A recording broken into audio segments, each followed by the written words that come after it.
logistics in the cold, but the president had just come out of a briefing where advisors told him something he doesn't like hearing. They told him he needed Canada, that the northern flank was vulnerable. And you know how he reacts when someone says he needs someone else. He resents it.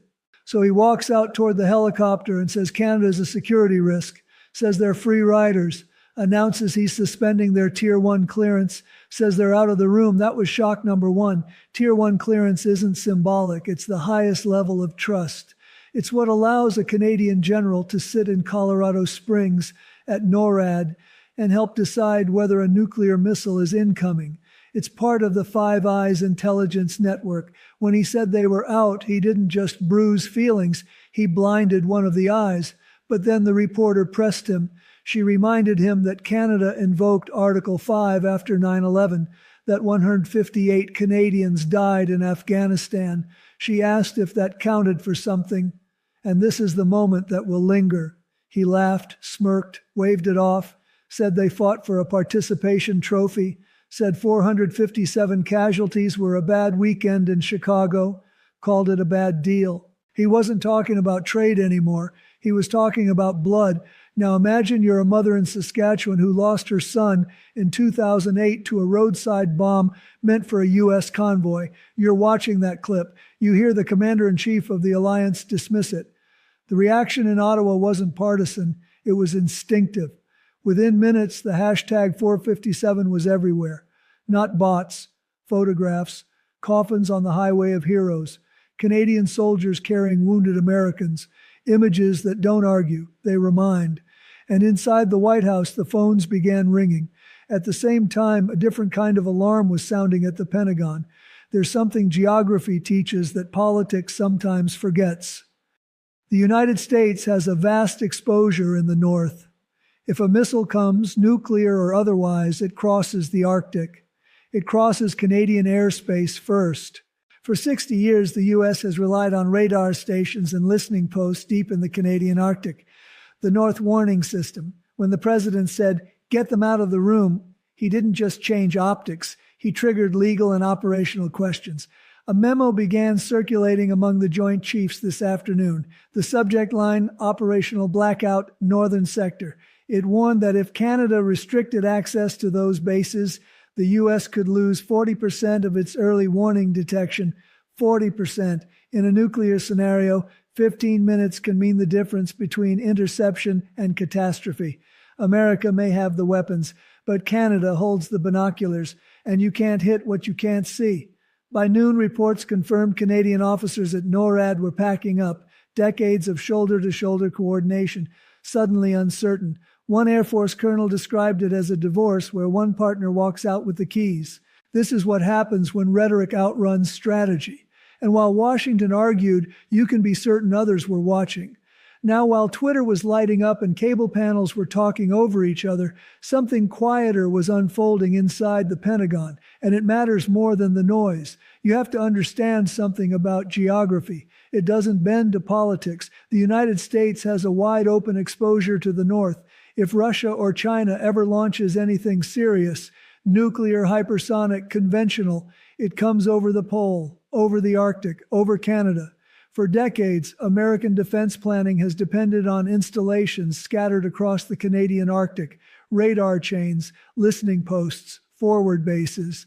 The North Warning System, it's not symbolic, it's structural. So when the president said Canada was out, when he suspended that Tier 1 clearance, he wasn't just making a diplomatic statement. He set off a legal and operational scramble. A memo began circulating among senior officers this afternoon. The subject line was blunt: Operational Blackout, Northern Sector. It warned that if Canada restricted American access to those facilities, early warning capability could drop by 40%. 40. In the abstract, that sounds technical. In reality, it means if something is launched, detection could come 15 minutes later than usual. In nuclear math, 15 minutes isn't small. It's the margin between intercepting a missile and losing a city. America may have the arsenal, but Canada provides the vantage point, and you cannot respond to what you cannot see. By midday, reports confirmed Canadian officers stationed at NORAD headquarters in Colorado were packing their belongings. These are people who have worked side by side with Americans for generations. One Air Force colonel described it as a divorce where one partner walks out holding the keys.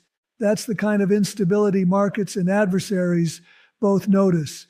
And then there's the other side of the chessboard. Mark Carney is not wired like Donald Trump. Trump is instinct and brand and emotion. Carney is risk assessment. He ran the Bank of Canada. He ran the Bank of England. His professional life has been about identifying pressure points and applying them precisely. When the insult became public, many expected a fiery address, a speech about sovereignty, flags, anger. Instead, Carney went to the War Museum in Ottawa. He stood before the tomb of the unknown soldier. He did not say Trump's name. He did not mention tariffs or clearance levels. He spoke to the families of the 457. He said their sacrifice purchased the freedom of two nations, and that if a neighbor had forgotten the cost of that freedom, it was time to remind them of its value. And then he announced something called Operation Sovereign North. It sounds military, it isn't. It's economic. Effective immediately, Canada initiated a national security review of all energy exports bound for the United States. Carney used the same legal framing Washington often uses. He said Canada must ensure its energy is not supporting a hostile foreign entity. That language was deliberate. Quebec supplies electricity to cities like New York and Boston. Alberta provides the heavy crude oil many American refineries are built to process. Those refineries can't simply switch to lighter domestic oil without blending. The infrastructure assumes Canada. Carney didn't shut anything off. That would be escalation. He tightened the valve, ordered inspections, environmental reviews, safety checks on pipelines. Within an hour of his remarks, oil flows into parts of the Midwest dropped 15%. Electricity spot prices in New England surged. No shouting, no threats, just paperwork. There's a difference between loud power and structural power. One makes headlines, the other changes invoices. Carney is betting that economic pressure will reach American consumers and donors faster than outrage fades in Canada. He's calculating that math will discipline rhetoric, but something else shifted today that doesn't show up in commodity charts, the military culture. Scroll through the reactions and you'll see it isn't confined to one political camp. Marines, Green Berets, veterans who fought in Afghanistan alongside Canadian units. They remember who showed up in the Arghandab Valley. They remember who covered flanks without asking about passports. A video circulating this afternoon shows a former U.S. Army sniper sitting in his truck, holding a photograph of himself with a Canadian regiment. He recounts being pinned down, nearly out of ammunition, and says the men who extracted him were Canadian. One of them didn't make it home. He says the president doesn't speak for him. Inside institutions like the Pentagon, honor isn't abstract, it's a code. When an ally's fallen or mocked, that code strains. Reports are emerging of resignations at the State Department, of border agents quietly resisting pressure to escalate against Canadian drivers. That's a second front. One against Ottawa, one against conscience. And while Washington and Ottawa recalibrate, other capitals are watching with interest.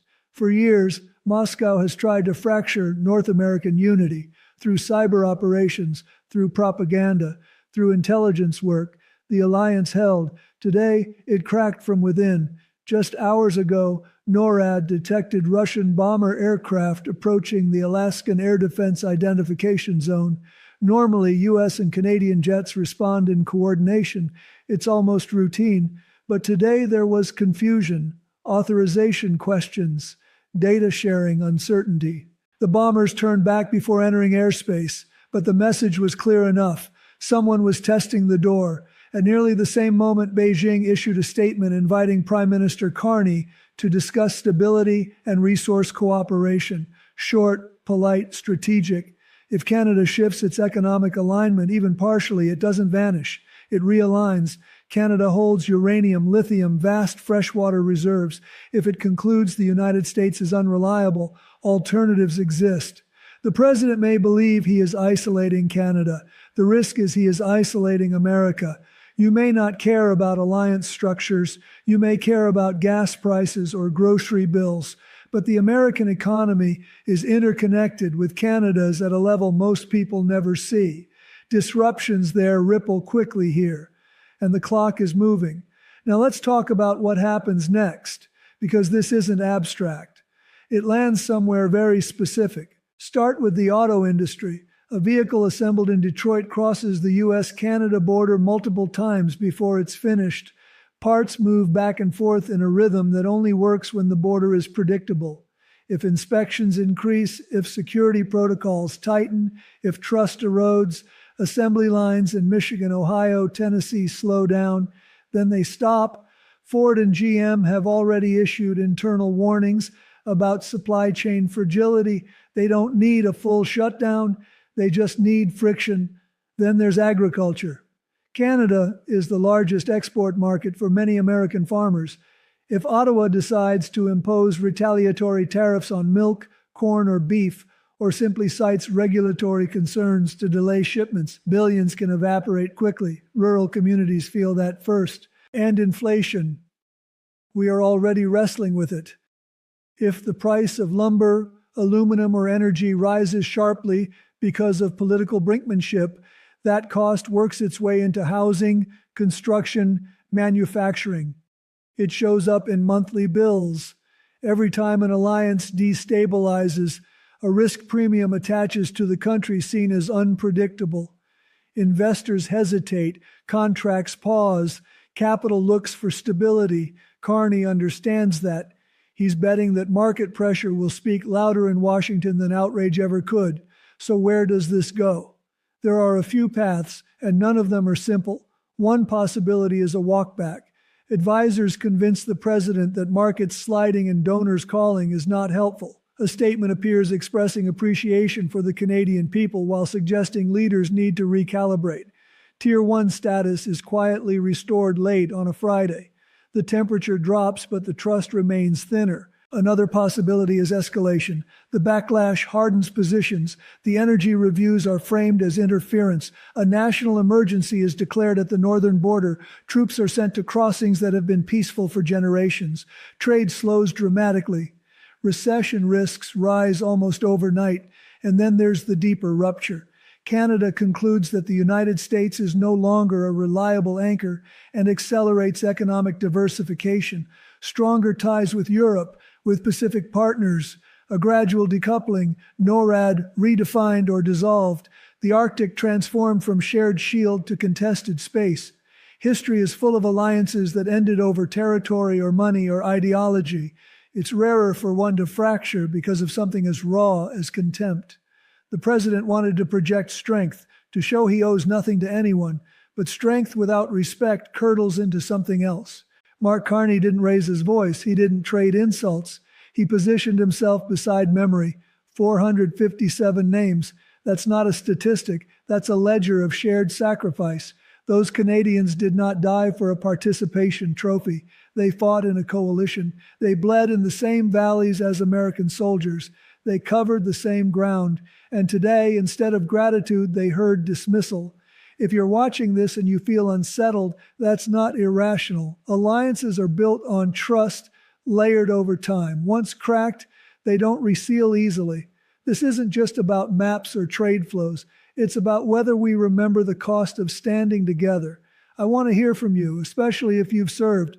Is this alliance worth repairing, or has something fundamental shifted? Put your thoughts in the comments. I'll read them. And if you want to follow where this goes next, you might consider subscribing, because the next few days will tell us whether this was a rupture or a reckoning. What makes this moment different is that it didn't unfold in private. There wasn't a closed-door summit, no slow diplomatic unraveling over months. It happened in front of cameras, in a laugh, in a sentence that reduced sacrifice to a transaction. And once words like that are spoken, they don't disappear just because a clip gets deleted. All day, analysts have been focusing on strategy, on radar gaps, on energy leverage, on supply chains. But underneath all of that is something more fragile: reputation. For 100 years, the United States and Canada operated on an assumption so basic it almost went unnoticed: that whatever our disputes when it came to security, to shared threats, to honoring the fallen, we were aligned. that the northern border was the quietest border in the world, not because it was guarded by force, but because it was guarded by trust.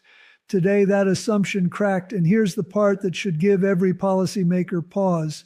Alliances don't collapse all at once, they thin out. First comes hesitation, then comes diversification, then comes distance. If Canada begins redirecting even a fraction of its trade and intelligence cooperation elsewhere, the United States doesn't feel it as a dramatic break. It feels it as gradual isolation. Meetings that used to be automatic become conditional. Data that used to flow freely becomes negotiated. Joint exercises become symbolic instead of seamless. That's how erosion works. Quiet, incremental. The president may calculate that domestic political strength outweighs foreign backlash, that projecting defiance plays well with a base that is tired of multilateralism.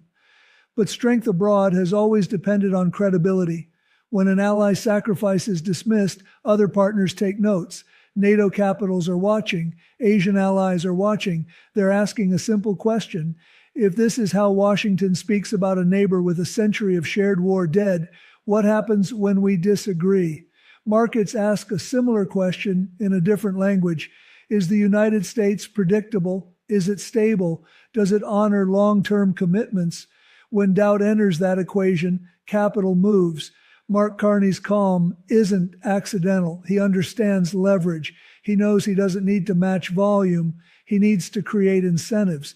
If American consumers see energy costs tick upward, if farmers see contracts stall, if manufacturers feel border friction, pressure builds internally. That's the wager. That domestic pressure will restore equilibrium faster than diplomatic appeals. But there's another layer here that's harder to quantify: the warrior culture, the bond forged in conflict zones where nationality blurs and survival matters more than flags. When veterans publicly question their own commander-in-chief over how an ally's fallen or treated, that's not routine dissent. That's moral friction. And institutions built on discipline and honor feel that tension acutely. No one in uniform wants to be in a position where alliance commitments are politicized in real time. It complicates planning. It complicates loyalty. It complicates the chain of command. Meanwhile, adversaries probe, not necessarily with invasion, but with presence. Bomber flights, diplomatic invitations, resource negotiations, each one subtle, each one signaling opportunity. If Canada deepens ties with Europe or Asia to hedge against volatility, it doesn't announce a